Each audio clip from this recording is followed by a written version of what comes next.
Hello, everybody. Welcome to the Clancy's Dumaguta podcast. I'm sorry, what's happening with my voice? I think I get nervous every time when I come on here. I don't know, maybe I'm still not used to everybody yet. I know this is a pop up type of live. I did not schedule it at all. And even with my main channel, I went live just exactly like the way I just did it because I forgot. Seemingly, I seem to be busy these days and I'm forgetting very important things like scheduling a live. And yeah, so I would not be surprised if nobody is. Okay, there's somebody that came through. Hi. I'm so sorry for doing this to you. I just scheduled the live about 20 minutes ago, and yeah, it's a lot that's going on. It's a lot that is going on, which is also a lot that I want to talk about. In fact, the title should be Questions of Clarity.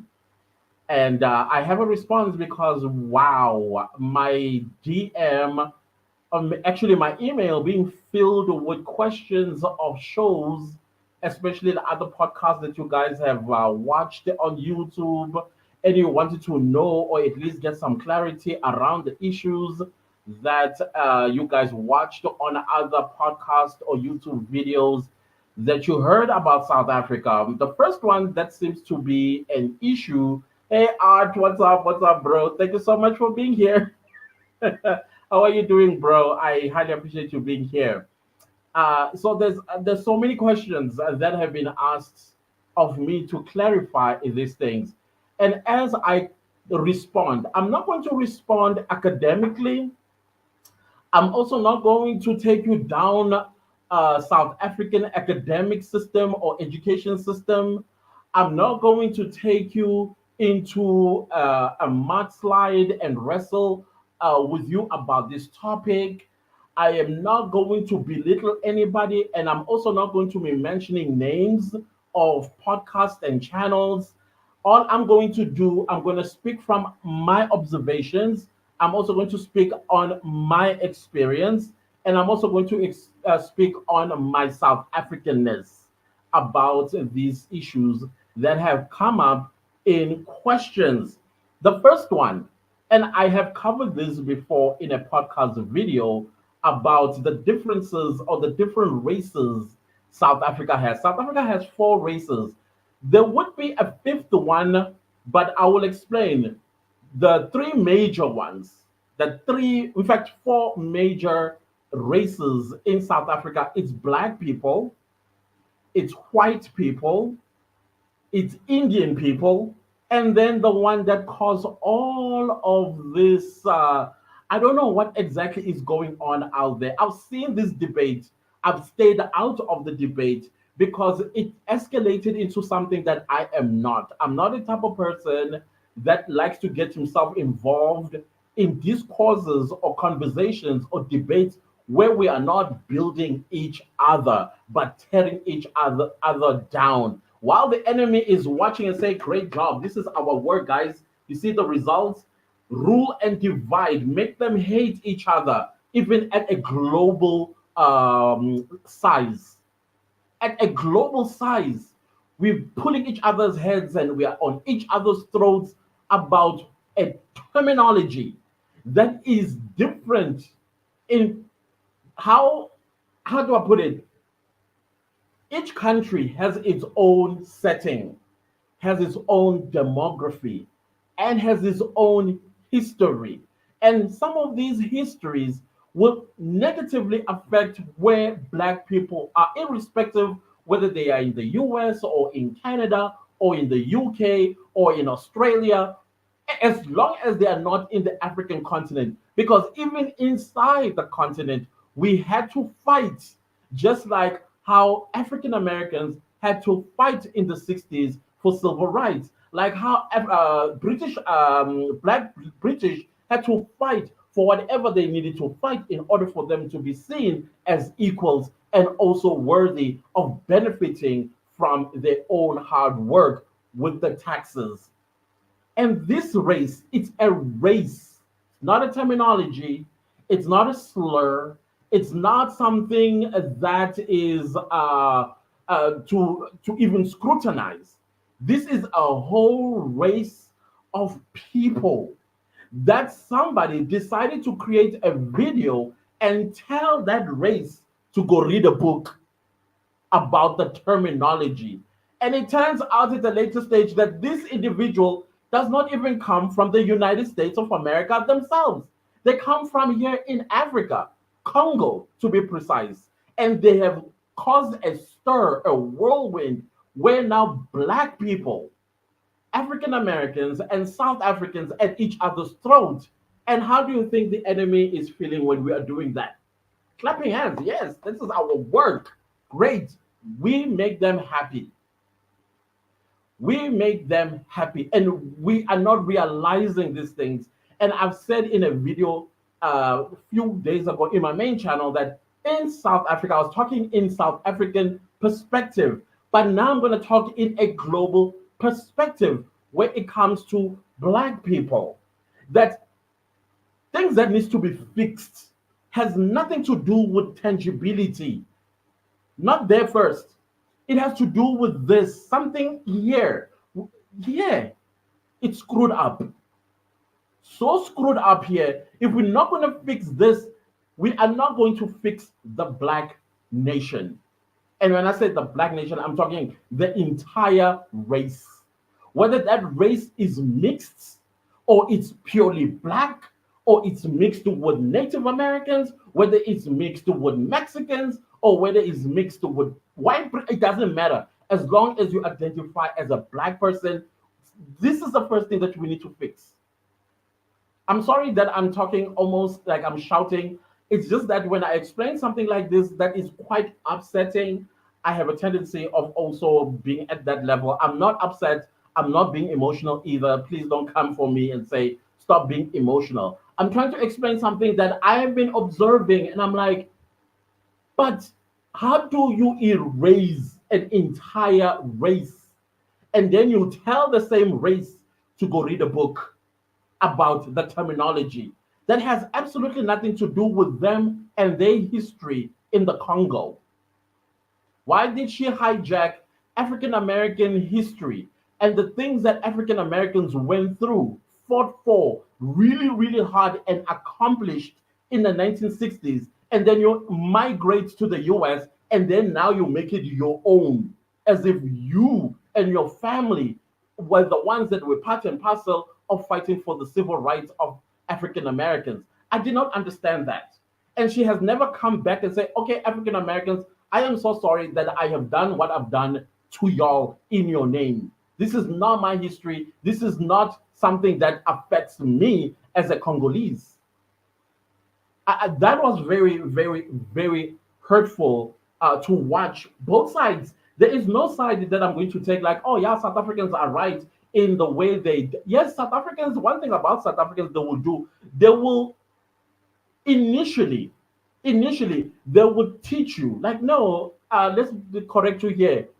This is how things are done here, here.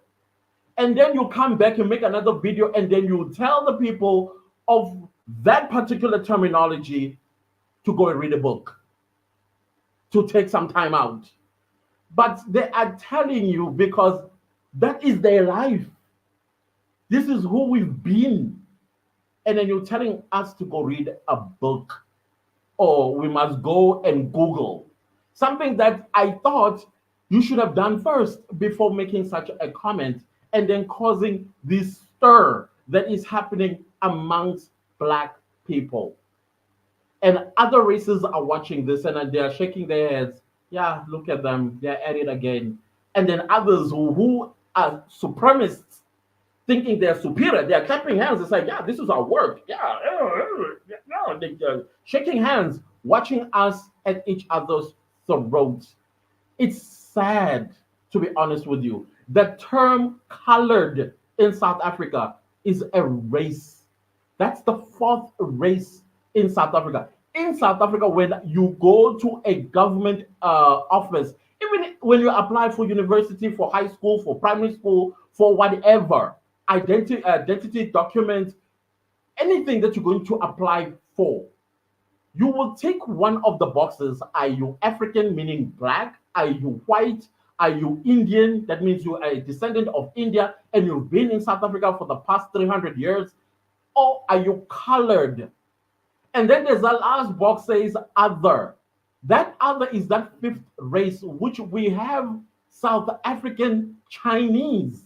These are Chinese that were born in South Africa. Same thing. They were brought from China to come and work in the mines in the 1800s. Some did leave, some stayed, and they became South African. So they make the fifth race.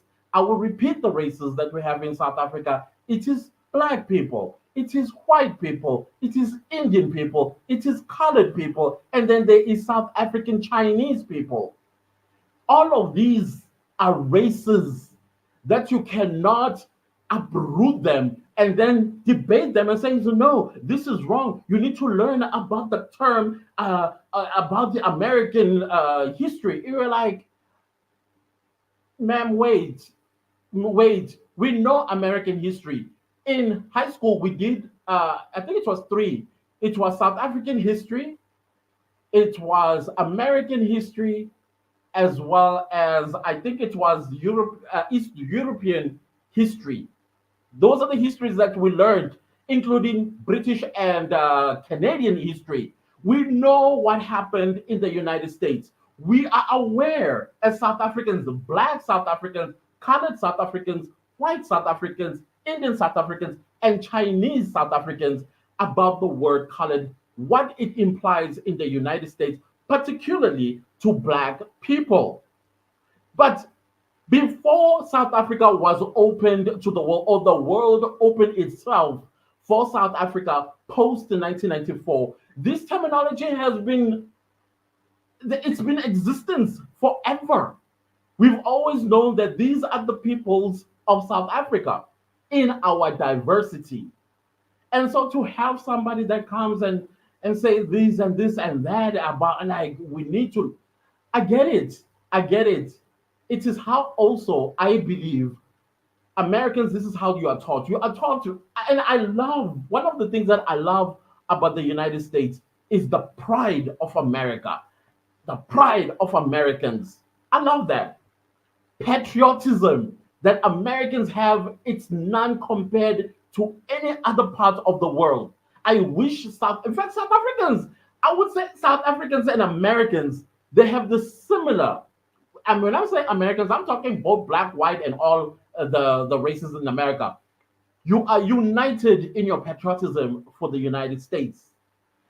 South Africans, same thing. That is why, as much as in South Africa we are divided, we may be on each other's throats because of our history, but you come for one of us, the entire nation will unite in those five races that I've just mentioned. And they will come. That is why South Africans will tell you, don't come for a South African, go for somebody else. And for some reason, some people think that because we are new on the global stage, we are easy targets. And we see this. We see this. And it's the things that I'm going to be discussing in this live, apart from this term. The thing is, with me, I don't want to dwell on this debate because it's not building. I would have hoped that, okay, fine. There are two terminologies. There's a terminology that is shared amongst two what do you call countries with similar color, right? I would have thought that we would be educating each other so that we can find each other. And once we find each other, then we can protect each other. As world apart as we are, but no, instead, we fall into the trap of the people that created us hating each other. I don't get that. Honestly, I would never get that. And I'm saying it on both sides. Yes, I know South Africa will be like, but we were educated. Yes, we were educating, but South Africans at some point, we also did degenerate into vileness as we were attacking.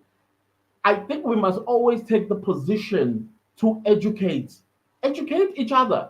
hey, this is my history, and in my country, it is not derogatory or a slur to call a particular race this terminology. I acknowledge your history that this terminology is it means it's dehumanizing. It is a slur. It is based on hatred and so on and so forth. And I also learned as well that there are African Americans. I didn't know this. I learned during this debate that there are some African Americans who do not have a problem with the terminology colored. As a matter of fact, they even would make an example about a black organization called NAACP or something like that.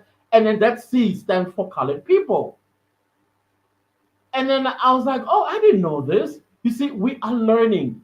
Let's teach each other. And I'm also learning also that there are other African Americans or Black Americans who do not want to be called African Americans. I've had this attack under my videos before. Don't call me an African American. And I'm like, okay, cool. I did not know that you do not want to be called an African American. It's for you to educate me as a South African because in South Africa, I've been taught that the black people in America are referred to as African Americans, and that is what they prefer versus black versus colored or whatever the terminology is. And that is what I've always known that black people in America are called African Americans. If you don't identify as such, number one, why are you watching a video where I am talking to African Americans? Why come at me with such aggression on something I have no idea about?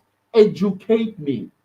So that is what I am trying to also trying to establish in this conversation. Where is the education aspect of it, where we are teaching each other? Yes, South Africans did take that position with this lady and said, no, it's there's nothing derogatory about this. This is a race in South Africa, and then she doubles down and then creates another video and tells South Africans to go read a book about African American history on the word colored. And this is where I'm like, okay, do not superioritize African Americans because they did not take this position. They did not.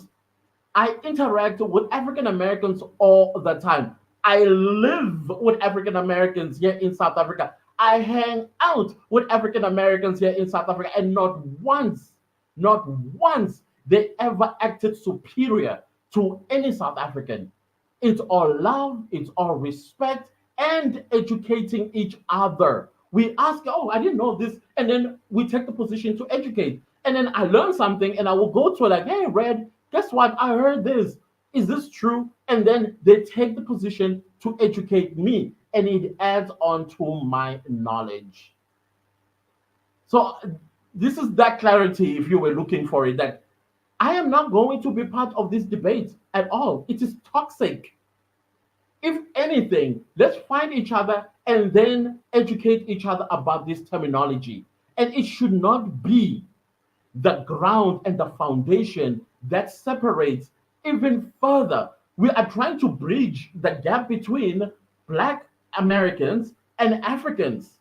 And then somebody comes and destroys that bridge because I don't know what is the whole point or purpose of them doing something like that. It is sad. I was very, very saddened in my observation of this particular debate. Colored people in South Africa are a race. It's not a slur, it's not a derogatory. They identify and they're the most proud people in South Africa. They have their own culture, they have their own accent, they adopted the Afrikaans language, some of them. If you go to Durban, some of them don't even speak Afrikaans at all. They speak English, like Tyler, the artist. She's a Durban colored girl, and the accent that you hear her speak in, that is a Durban Indian, what do you call this accent?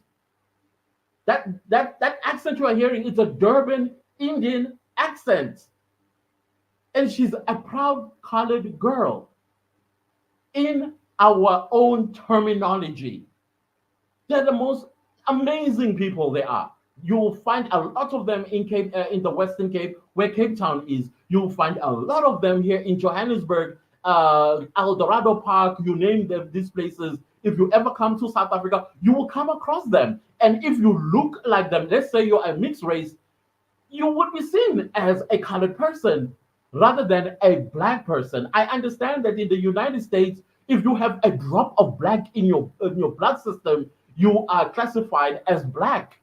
You could be the whitest white, like Mariah Carey. You are still a black person simply because there's a drop of black blood in your blood system. In South Africa, they were divided by the same system, colonialists and apartheid practitioners, but they embrace this. And it is their culture, their race, and you cannot erase that and tell them to go read a book. That was so uncalled for, if you asked me. So that's the question that I was asked about this whole debate. And another thing that I that I also find rather interesting that South Africans, when we ended up talking to amongst each other, like if you speak to South Africans right now, South Africans will tell you if there's one thing they are tired of, if there's one thing that South Africans are tired of, is coming to social media every other week to explain ourselves to the world. Not so long ago, there was a guy in some podcast who said something about his child that someday he's going to take his child to motherland, Africa, and then show him that they are privileged being black in America because people in motherland they sleep in trees and woods.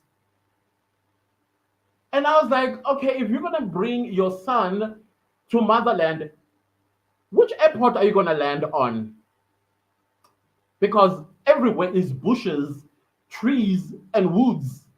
Which plane that's gonna land there for you to show your son how privileged he is as a black American? And then few weeks later, now we are on this colored thing.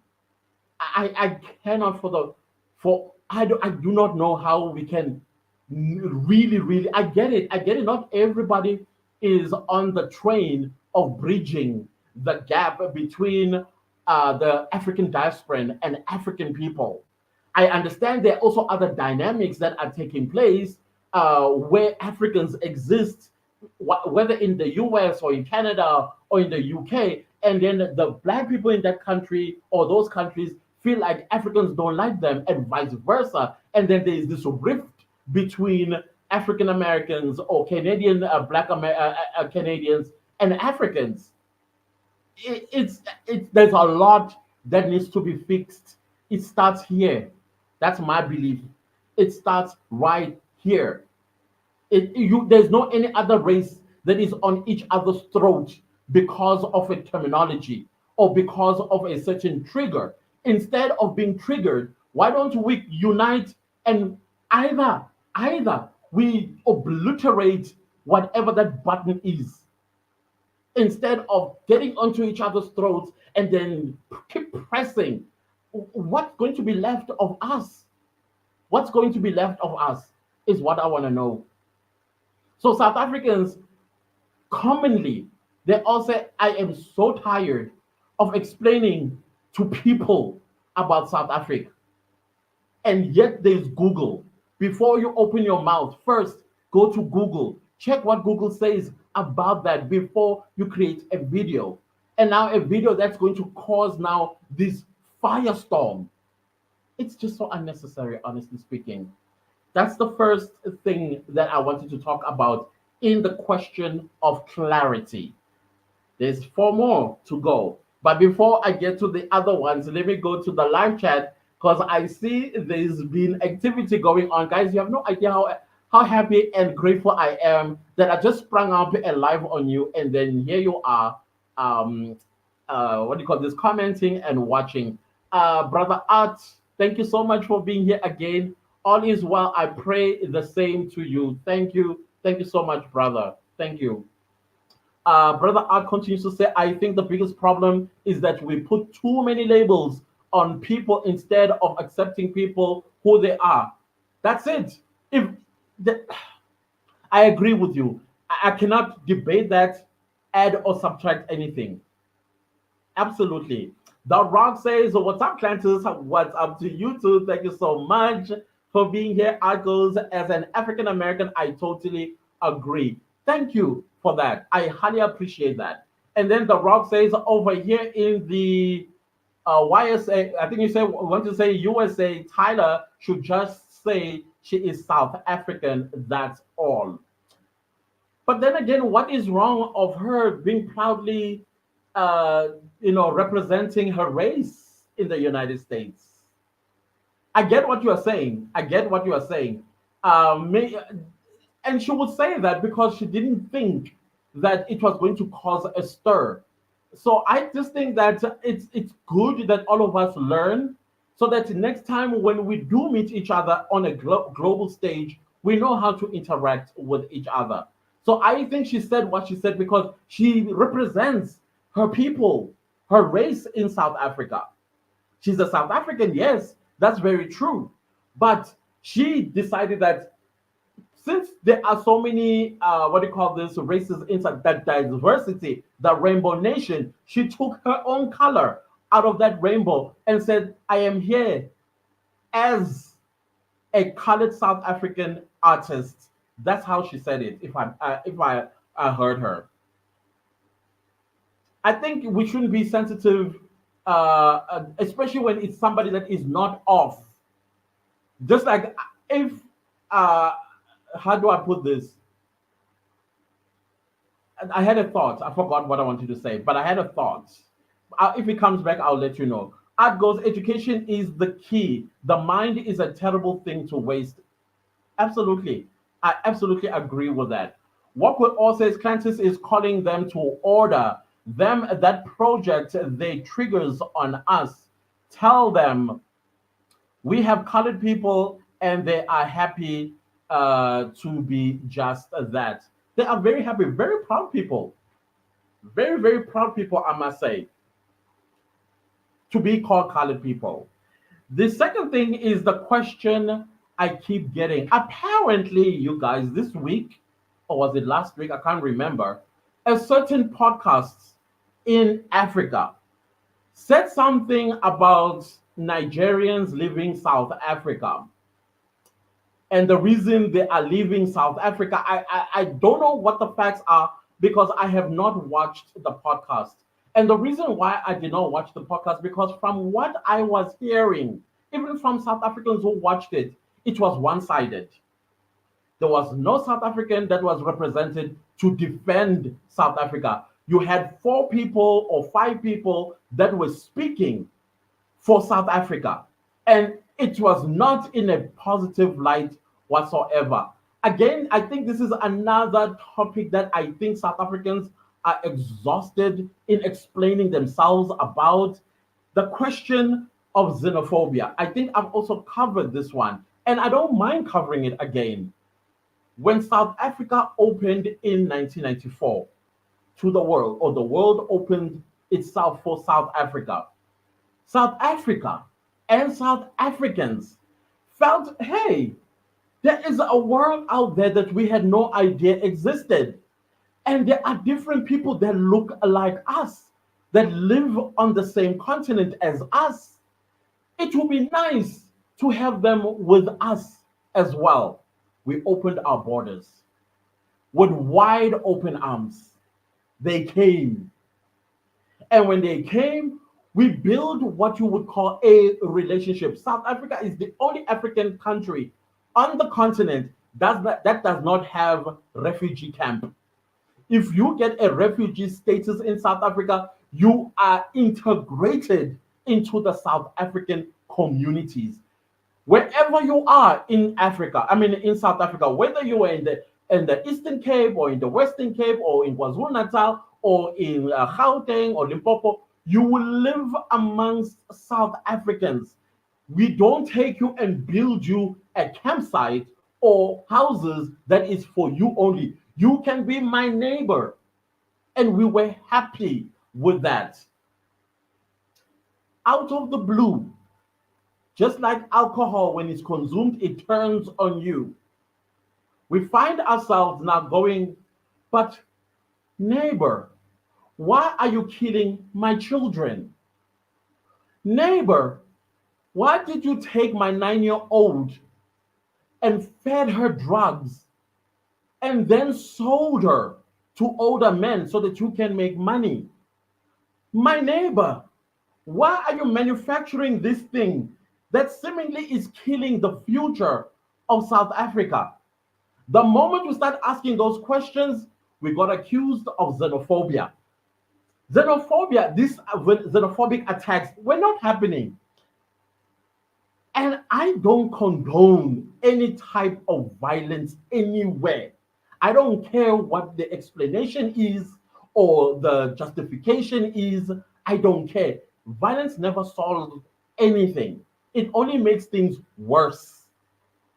But the people that started becoming violent is because if you go right now to the prison where they are housed, serving life sentences for the crimes that they've committed against our fellow brothers and sisters, they will tell you, I got so sick and tired of being accused of being xenophobic when I am fighting for my children, whom my neighbor has taken and sold them to grown people. And my child now either died or we can find the child, or the child is found in a brothel, high and dry.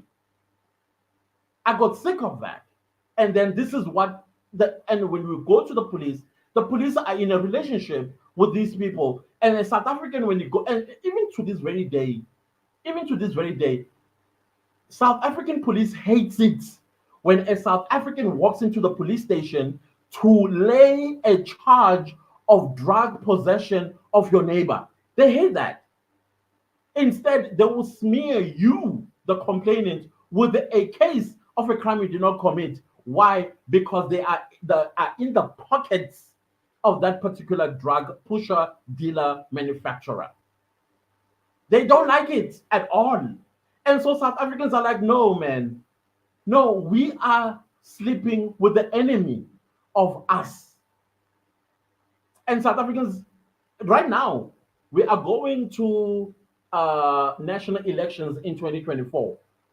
The topic on everybody's mouth, a voter, is saying, I will vote for a political party that will, without thinking twice, will tell everybody that is illegal in South Africa. That's the first one. Illegal in South Africa. And a particular national. There's a particular national that South African says, go. And if we don't say go forever, if you want to come back, you are going to be scrutinized. We want to know who you are, what you are here for how long. If it's business, you register your business. Now, apparently, in this particular podcast, they say, I don't know how true again. I don't know how true. They say that if Nigerians are driven out of South Africa, our economy is going to fall flat on its face. And in my mind, I'm like, if this is true, I respect this podcast so much. It's people that I consider my brothers and sisters. I do consider them as that. I watch their shows. It's just that this particular week I was not very much on YouTube, but I was crushed. And I told myself, let me not be crushed without first watching the podcast. Unfortunately, I thought I was going to watch the podcast sometime during the day before I got here. But I keep hearing people saying things, they're adding more things. Like, this is what they are saying about South Africans. They are saying that our economy is dependent on Nigerians. Let me tell you something. The first thing that you need to understand about the majority of Nigerians in South Africa, they are not taxpayers. I believe in order to build an economy, the business sector needs to pay taxes. None of them have tax clearances. None of them have tax numbers. None of them pay taxes into the South. And I'm saying majority, and this is not an exaggeration. It's a fact. Go to the South African Revenue Service. This is our SARS, or your American IRS. Go find how many Nigerians that pay taxes.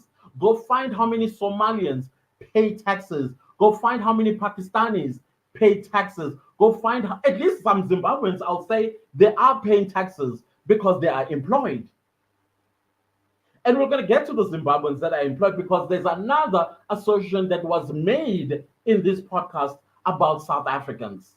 But let me talk about Nigerians for now, that they are the ones that are holding South African economy. Come to South Africa. As a matter of fact, if you're an African American or any person that in South Africa that comes from either Europe or the US or Canada, come to the major cities and look who is standing in the street corners during what's supposed to be work days. And tell me, are those people paying taxes for South African economy to be dependent on them? And that now when they are leaving, our economy is going to fall flat. Here's another fact. Just last week, South Africa overtook the economy of Nigeria. South Africa's systems are in place. Economic systems are in place. If you come to South Africa, you're not going to struggle with absolutely anything that you are used to in your country of origin, whether you are in the US, Canada, and all those places. Our systems are in place. South African economy overtook that of Nigeria just last week or something like that. And then you are saying, yeah, they're leaving because we need to worry. And then the accusation of hating them. I'm like, I don't know where this is coming from. I don't know where this is coming from that we hate Nigerians. We don't hate Nigerians. Two of my neighbors right now in my apartment, this side and this side, are Nigerians. My barber is Nigerian. In fact, I got two barbers. When the other one is not around, the other one cuts my hair. Nigerians. We get along like house on fire. There is no hatred when I look at them that is harbored. Even themselves will tell you, hey, listen, we are here in good faith. And I'm telling you, my neighbors are definitely in good faith, are following and they're adhering and abiding to the rule of law in South Africa.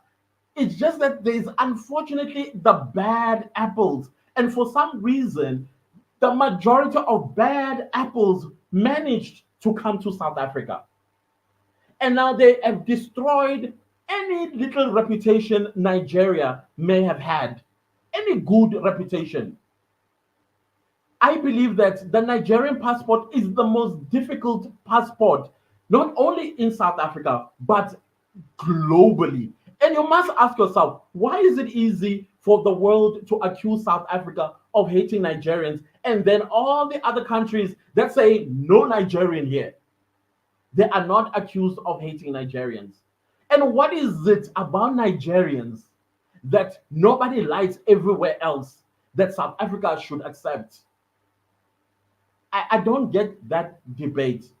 Then apparently another assertion that was made in the podcast was about South Africans not doing jobs or certain jobs like being waiters. The South Africans don't want to do waitering job. Here's my question. Before we started having people, our brothers and sisters coming to Africa, restaurants always existed. Who used to be the waiters on those restaurants? Let me tell you a story about myself. When I was at university, I used to be a waiter. Me. Me and many South Africans used to be waiters. And you know what I loved and what many South Africans loved about being waiters is the tips. I would have so much money on me through tips. Through tips. And South Africans loved that job. I remember people, South Africans would say, hey, put me in that job if there's a space that's opening. The problem, what happened, listen, I did cover this as well in a podcast video. South Africa has a labor law. South Africa is not a free market like in the US you guys have. South Africa considers itself a social democrat or social democracy of some sort. Not fully capitalist, not fully socialist, but somewhere in between. And so a law was created, and this is one of the strongest laws in South Africa called the Labor Relation Act. The Labor Relation Act, in conjunction with the Constitution of South Africa, Section 10 of the Constitution, right to dignity. And then labor is also covered under our Constitution. Unfair dismissals are a no no in South Africa. Cheating South Africans of a wage, the South African minimum wage by law, it's 3,500 Rand at entry. Entry level, 3,500 Rand. That is about, I'm not quite sure, maybe $250. That is the minimum wage in South Africa. No company, no business is allowed to hire a South African without the entry being 3,500 Rand. Now, the businesses, and I'm going to tell you something even about the politicians that are running these countries, some of whom own restaurants, trucking companies, retail stores, fast food eateries like McDonald's and what have you not. You know what they did? Do not hire any South African, because South Africans are covered by the Constitution and they are also covered by the Labor Relation Act and this 3,500 Rand minimum wage.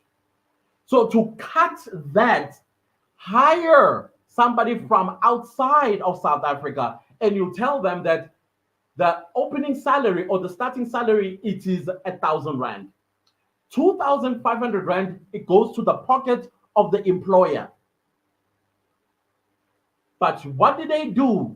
They created a narrative that South Africans would not do this job, which is totally not true.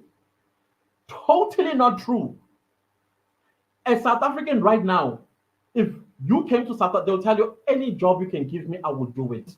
Any job, I will do it as long as I get to get paid.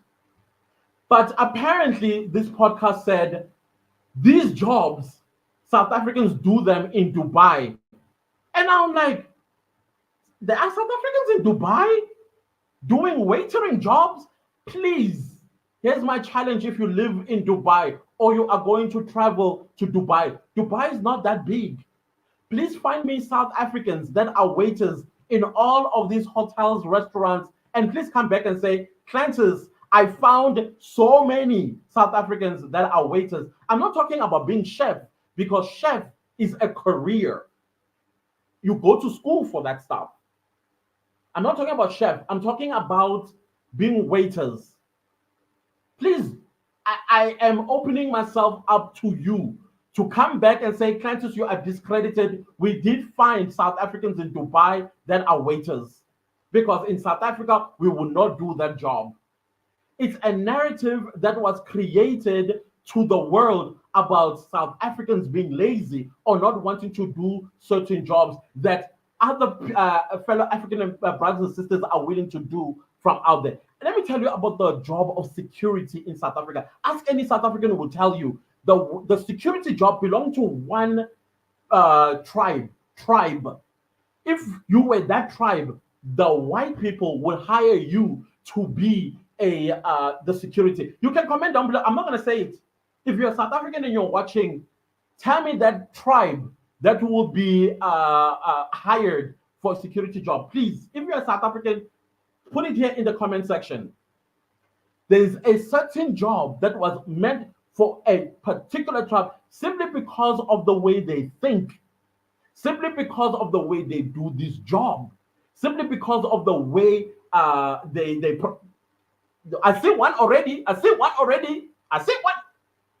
And then today, we are told South Africans, the same tribe, is not willing to do that job, but is willing to do it in Dubai. The lies that are told about South Africa. And the sad part for me is where this particular podcast did not have even one South African to rebut. Everything. I'm so disappointed this is true. I'm so disappointed because I've always thought those people were smart. I thought they were dealing with, I thought my brothers and my sisters that do this podcast were the most smartest people that I've ever seen. Clearly, there's a propaganda. If that podcast is not paid to propagandize South Africa, because South Africa is under so many propagandas. We are being attacked left, right, and center. And whoever wants to make sure that South Africa is discredited definitely will go to a podcast like this and say, guys, you need money, right? Speak this of South Africa. Tell the world how horrible South Africans are.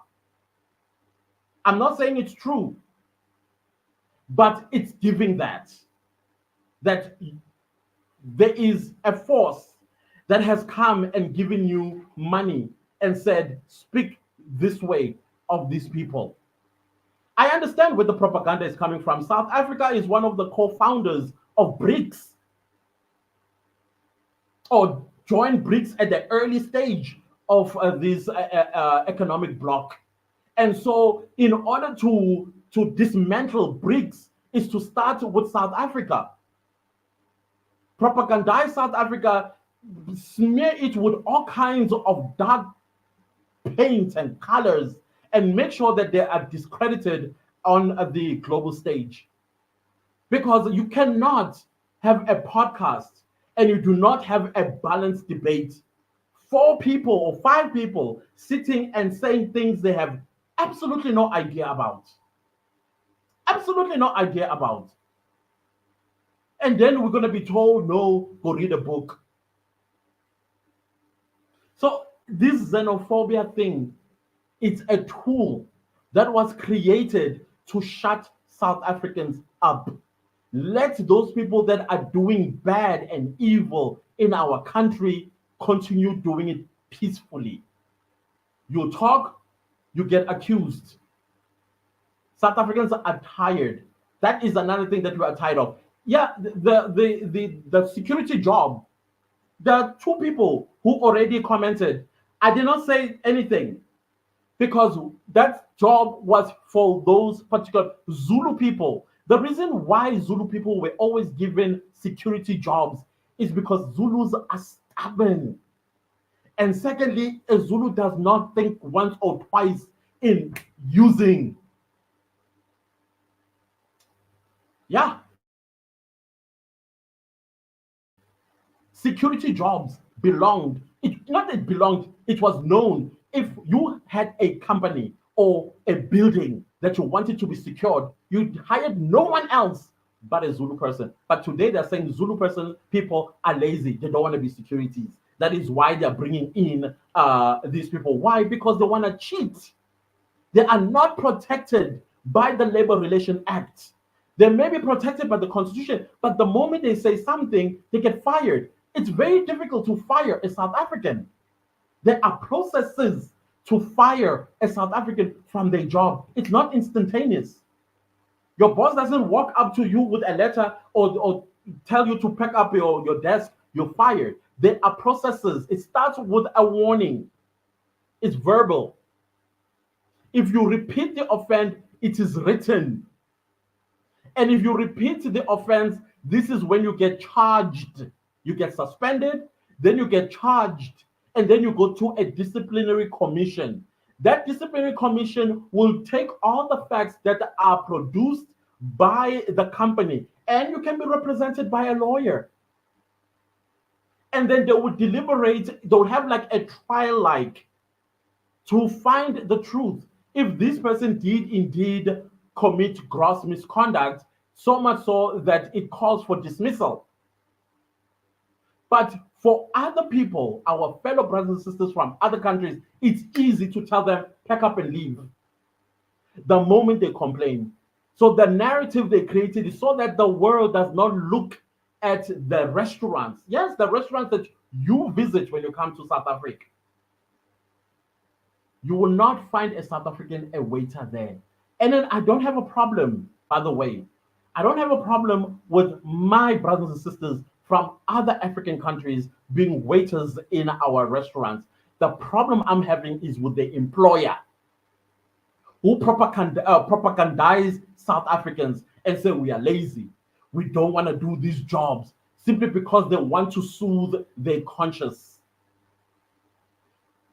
You in South Africa, ask anybody that is here in South Africa, your Uber driver, your hotel keeping and catering sector. South Africans are no longer hired, but you're going to have somebody from another country telling you in a distorted South African history about our history. Not a South African, but they're going to tell you. There are videos that we watch on YouTube, and then people are so so happy to hear about Robben Island, but the information, you're like, where did you learn this history from? Because it's not correct. And then you go, me, I usually go on the side, on the sidebar in private and say, hey, I saw you saying this. Where did you learn that? They'll say, oh no, it's my tour guide. Oh, where is your tour guide comes from? He said, oh, he said he comes from Angola. Now it makes sense. Now it makes sense why you are told an untruth history, distorted history. Why? Because they say South Africans don't want to do that job. Before the travel and tourism sector became tourism sector, who built it? Was it not South Africans? South African tourism companies almost non-existent. But now we should keep quiet and say nothing. But this is a job we're willing to do in Dubai. Please find me a South African, even in your own town, in your own city, in your own neighborhood. Find me a South African. Find me a South African, please. Find me a South African. The other one that, yeah, the fourth thing that I wanted to talk about, it's in respect of everything that I've just said. South Africans, we mind our own business. We have a mentality in South Africa. I'm going to say it in Zulu, and then I'm going to directly translate it in English. It goes like this. Ungasibulala abanye bethu, but ngeke usibulale sonke. That means you can kill some of us, but you are not going to kill us all. That is why South Africans would rather stay and fight for South Africa, fight for our future. If anybody feels somewhat about us staying and fighting and they come guns blazing, yes, you can kill some of us. Let me tell you something. The rest of us who will survive and win, we will keep their names alive forever and ever in our songs, in our dance, in our art, in everything. We will do that. We will make sure they are not forgotten. We will take their blood and then fertilize the soil for progress. We will never leave South Africa. Why? Because we are minding our own business.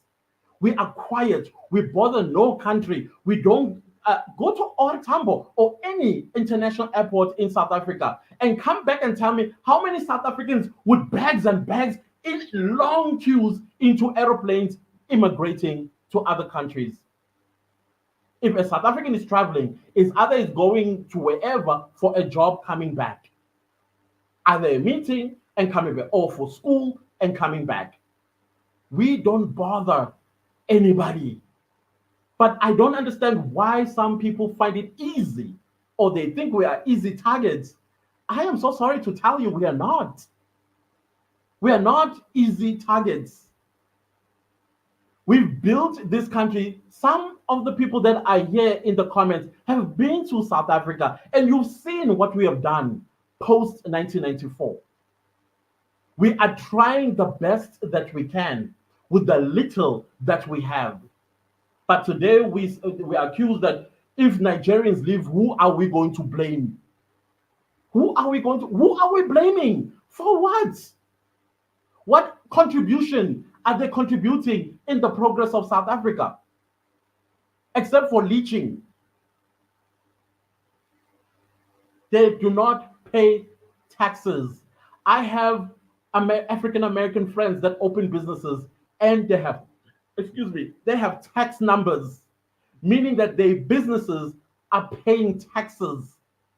Law abiding people. Those are the type of people we want in South Africa, respecting the rule of law, pay taxes, and if indeed African Americans who have businesses in South Africa are leaving South Africans in droves, yes, we have to worry that, oh my goodness, we are losing a great portion of our taxes that are building South Africa. And then we have to do everything we can to keep them. They have tax numbers and they are paying taxes. Not the people that they are saying we are dependent on that are leaving South Africa. They never did. They never did. Call them to your show if you are watching. Call them to your show, those that have left, and ask them to show you the South African tax number. Take that number, punch it in. Their names must pop and show that they've been consistently paying taxes as business people.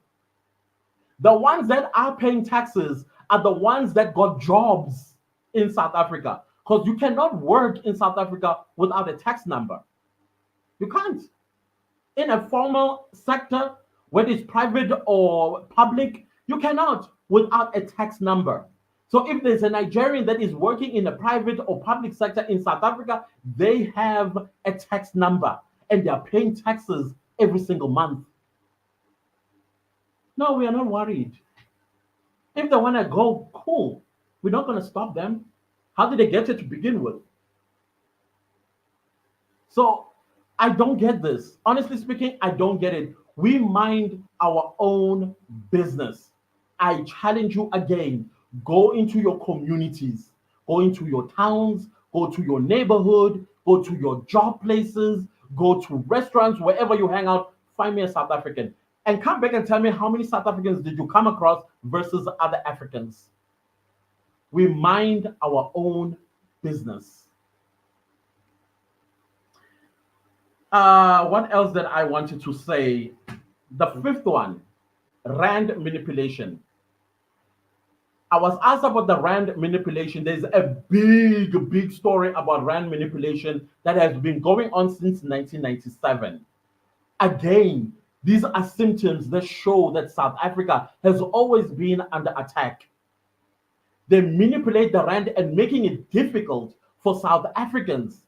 South Africans lost houses, they lost cars, they lost jobs, they lost businesses because of what do you call this? 28 banks, including Bank of America, involved in the rand manipulation. Rand is our currency, the rand, making it difficult for South Africans to do business in America, to do business in the UK, to do business in Canada, to do business in Australia, to do business anywhere. They were choking us for tens of billions of dollars. Tens of billions of dollars. And then you ask yourself, oh no, South African economy is so bad. Nobody wants to invest. Oh yeah, apparently in that podcast, they said something about investors running away from South Africa because it's dangerous. Nobody wants to invest in South Africa, and yet we're getting more and more investors coming into South Africa. I just told you that South Africa overtook Nigerian economy just last week. We are the number one on the continent, or number two, I think. But investors are packing their bags and they are leaving. Why do you speak on lies and making them facts on a global platform like YouTube? I don't get it. I absolutely don't get it. I'm so disappointed if this is true. After this live, I am definitely going to sit down and watch that show. Take notes. Maybe come back next week and dispel some of the things that they may have said. All that I have heard is hearsay. So I'm just going to say allegedly. This is what they said. But if it's true, I would advise you next time when you do a show, balance your conversation. Have a person from that country and have somebody else and let them go on an educational point of conversation. Because from what South Africans are saying, we were attacked. Again, black on black. Why do we do this to ourselves? For me, I still respect them. I still respect this podcast uh, until, I don't know, until I'm done with watching this, because as a South African myself, I don't want to lie to you guys. I am tired. I am tired. If South Africa was so xenophobic, why there are still people that do not belong to South Africa still in South Africa and doing business and thriving? Oh, another thing, apparently, we are jealous. We are jealous. No, we are proud that we can produce such a life for you. The same thing that I come here on this particular platform and I tell my African diasporans, come to South Africa, come and get your American dream in South Africa. Fill those aeroplanes with us coming to South Africa. Because other people come here and they find their pot of gold, they throw it on their backs and go back to where they come from and live lavish lifestyles. Why would I say that? It's not just me who says that. Other South Africans are saying the same thing. Come here for your pot of gold. Come here for your pot of platinum, diamonds, whatever else. Come here. But we are jealous? Jealous? Really? We are not jealous of anything. And apparently, they also talked about we have a problem with Nigerians taking our women. No, we don't care. We absolutely don't care. As a matter of fact, South Africans would rather in this. Okay, maybe let me put it this way. I wanted to say something, but let me retract because it's very specific. Our sisters have children with people from other African countries. They know the customs of our families and they respect that. If it's Lobola, they come and pay Lobola. We celebrate and dance and do all these things and then off they go. No problem. If they give each other children, these children become our nephews and nieces. We have a problem? Who said that? Take them if you want. As long as you will be able to provide a life for my sister, I have no issue with you. I don't care where you come from in the world. Love has no boundaries. Love has no visa. Why would we have a problem with people from other parts of the world coming and loving our sisters? I didn't get that part either. Johnny, how? How? You see, now you're getting me speaking Zulu. So, guys, it's attack, propaganda attack on my country and her people. I don't know how or when it's going to stop, but I guess it's something that we can't do anything about. We will just continue doing ourselves as South Africans. Those that want to join in building South Africa, you are welcome. We will welcome you with wide open arms. But the moment you turn on us, we will come to you and knock on your door and say, brother, no, you are hurting me. You are hurting me. If you're not going to listen, then I'm going to have a problem. And when I have a problem, and then you go and tell the world, yeah, in South Africa, they hate me. What did you do? Because nobody is just going to hate you from nowhere. Anyways, I know my talk, some people are going to misconstrue it and say, yeah, you see what we're talking about. Because simply because they want to shut me down or shut me up. It's just sad. It's just sad. It's too sad, honestly speaking. Let me read the comments and then I close this the live. Okay, let's start where I stopped. Where did I start? Okay, okay. Oh, there's a lot. There's a lot that came through. Okay. What we all say is the podcast is called Kenganda TV. That is what we all says. I said I'm not gonna mention names. Um, Mucheko says I watched that video on that podcast. Trust me, that video was trash. Wow. Muchacho says, hi, Booty Clances. Hello, how are you doing? Thank you so much for coming through and your comment above. Din Dinalady says, thank you, Clances. Thank you so much for being here, Dinalady. Mucheko says, preach, my brother. I didn't mean to preach, but I feel like this needs to be set straight. This record needs to be set straight that South Africa is under attack. Whatever you are going to be hearing about South Africa and you've never been to South Africa, it's not true. Until you see South Africans actually doing it, then you can say it's true. And like I said, right now we are having brothers and sisters from the United States that are here. And they say, I don't understand where is this coming from? This is what they're saying. And then I'll be like, I don't know either. But it's somewhere out there in the world about us. Tia, hi Tia, hey Clantus, hi, how are you, Tia? Thank you for being here, love it. The Rock says, I am Black American and we can't stand worthless Nigerians. We want them to leave our nation. And you know what? It's not only you guys in the US, everywhere, everywhere. Ask yourself why. But then why is it easy to target South Africans and say, South Africans are xenophobic, they don't like Nigerians. But other parts of the world openly say, no Nigerian, but they're not xenophobic. The lady says Zulu. Yes, security was for Zulus. If you owned a company, Zulus, because Zulus, when it comes to security, warriors.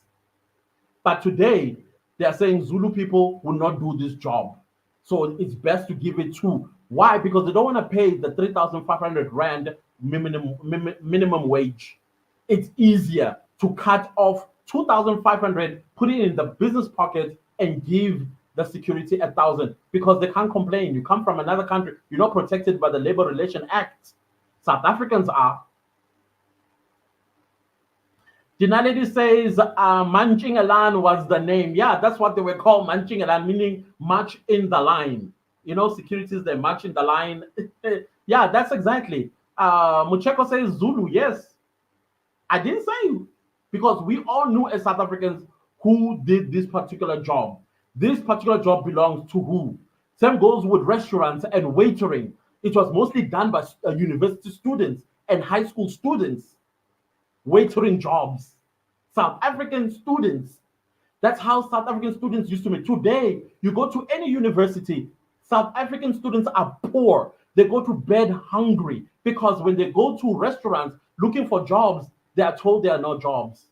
Why? Because they're already occupied. Because if they had to be employed for 3 days, they still have to pay them 3,500 Rand. Why should they pay them 3,500 Rand when they could pay 500 Rand to somebody who's going to come 3 times a week? Propaganda. Muchako's laughing. Dinalady says O'Shea particularly seems to not like black South Africans. Keeps throwing jabs. I thought he liked us. Yeah, but I've heard this a lot as well that he despises South Africans. I don't know how true that is. I don't think he despises South Africans. I think it's the propaganda. It got into his head and a picture was painted in his mind about South Africans. But I've heard him say he's been here a couple of times. I don't understand Okay, anyways, let me just leave it there. I do not want to say something that is absolutely not true about another brother. Mucheko says all his video about South Africa are negative. I have noticed that. Sad then. Just so sad. Dinaledi says, I'm a proud Zulu. You and I are Zulus. What also says these types of topics are intentionally done to draw us to their channels because they know there will be ongoing war in the comment sections while they are busy cashing in. That's evil. That's evil. There's no any other way you can explain this. There are many ways to gain clout than the evil way. That is, if that's the aim.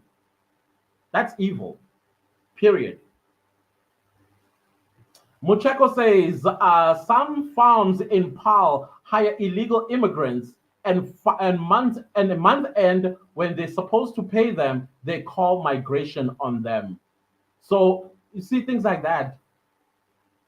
But you cannot call it migration of officials to run away from paying people because I think the next month they're going to hire another bunch of illegal immigrants, and then when it comes to payday, they call immigration to take them all, and then the farmer does what?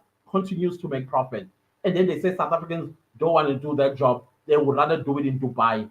Find me a South African in Dubai that is a waiter, please, or a farmer, or one of those jobs they say we are not willing to do here in South Africa. Find me a South African, please. Dubai is very small. It's not going to be a tough job to do. I'm putting my head on the block here by challenging you of that. Find me a South. I'm not talking South Africans. A South African who is a waiter. The Naledi says, kuphela izinhlamvu. Oh yeah, like you can kill some of us, meaning that all the bullets will finish, but you're not gonna finish us. That's the mentality South Africans have. It's common across the board with black people, across all tribes in South Africa. You can kill some of us, but not all of us. The ones that you manage to kill, they become our heroes. We will sing their praises, we will immortalize them. That's why we go nowhere and bother nobody. Mucheko says, and the Somalia and Pakistani are killing our children too, selling them counterfeit sweets and expired food. But how dare we speak about this? Just 3 weeks ago, 3 weeks ago, over 25 children died because of counterfeit foods that they were manufacturing behind their stores. And then they will put labels of original products.